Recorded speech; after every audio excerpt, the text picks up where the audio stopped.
vamos a comenzar a estudiar física, particularmente el uso de diagramas de cuerpo libre, lo cual debemos de recordar que son la distribución, ¿cierto? O la representación de las fuerzas que actúan sobre un cuerpo, como por ejemplo acá sobre un plano inclinado que es bien común, ¿cierto?, estudiar. Vamos a ver varios casos paso a paso. Empecemos entonces estudiando esta situación. Tenemos un cierto bloque de una masa M en este caso.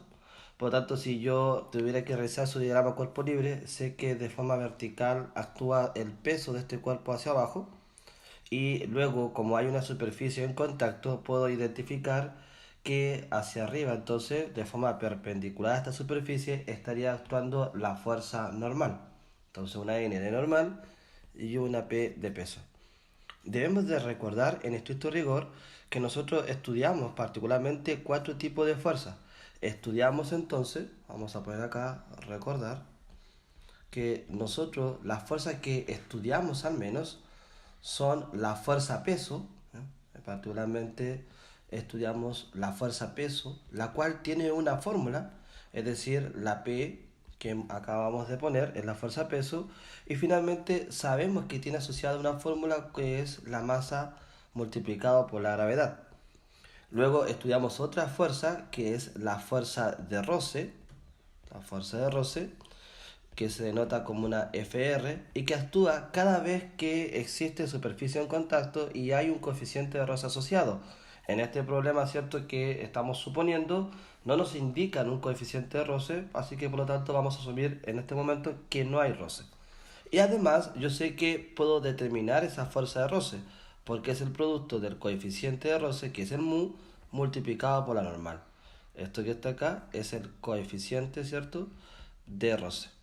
Es un valor numérico que por lo generalmente siempre es entregado y que varía entre el 0 y el 1. La N es justamente la fuerza normal, ¿ya? Entonces, por lo tanto, esta N es la fuerza normal, la que escribíamos recién, y siempre es una fuerza que actúa entonces de forma perpendicular a la superficie en contacto. Por lo tanto, si no hay superficie en contacto, no va a haber fuerza normal.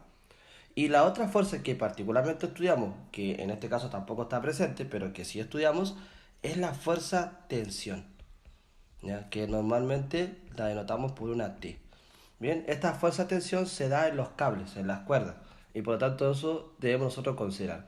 Debemos considerar entonces que siempre vamos a estar en presencia de estas 4 fuerzas: la fuerza peso, la fuerza de roce, las cuales tienen fórmulas asociadas, y la fuerza normal, que tiene que ver con la superficie en contacto, siempre actúa de forma perpendicular, y la fuerza de tensión, que tiene que ver entonces con las fuerzas que se producen en cables o cuerdas. Bien, entonces en el problema solamente serían la fuerza normal, porque hay una superficie en contacto, y actuaría hacia arriba, porque así sería la forma perpendicular. Y el peso es una fuerza entonces que siempre actúa de forma vertical hacia abajo. Veamos esta otra situación. Es un bloque muy similar al anterior, pero ahora me mencionan, ¿cierto?, que tenemos una fuerza que va aplicada a la derecha de forma constante, se está moviendo, es decir, con una velocidad constante. Además, me mencionan justamente un coeficiente de roce. O sea que ahora entre la superficie en contacto habría efectivamente un roce.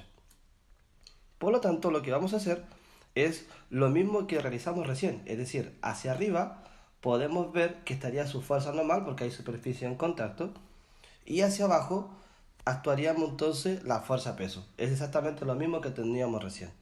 Pero además de esto, debemos de agregar que si el cuerpo se estaría moviendo, ¿cierto?, de cierta forma hacia la derecha, significaría entonces que la fuerza de roce es una fuerza que se opone al movimiento. Por lo tanto, tendría que ir dibujada hacia la izquierda, de esta forma. Bien, entonces, en este caso tenemos la fuerza de roce, y en este caso tenemos la fuerza peso, y aquí la fuerza normal. Y ese sería nuestro diagrama de cuerpo libre. Muy bien, espero que hayan entendido cómo resolver, ¿cierto?, o aplicar más bien el concepto de diagrama cuerpo libre sobre un cuerpo tan sencillo como el que aquí se propone. Próximamente veremos otros casos.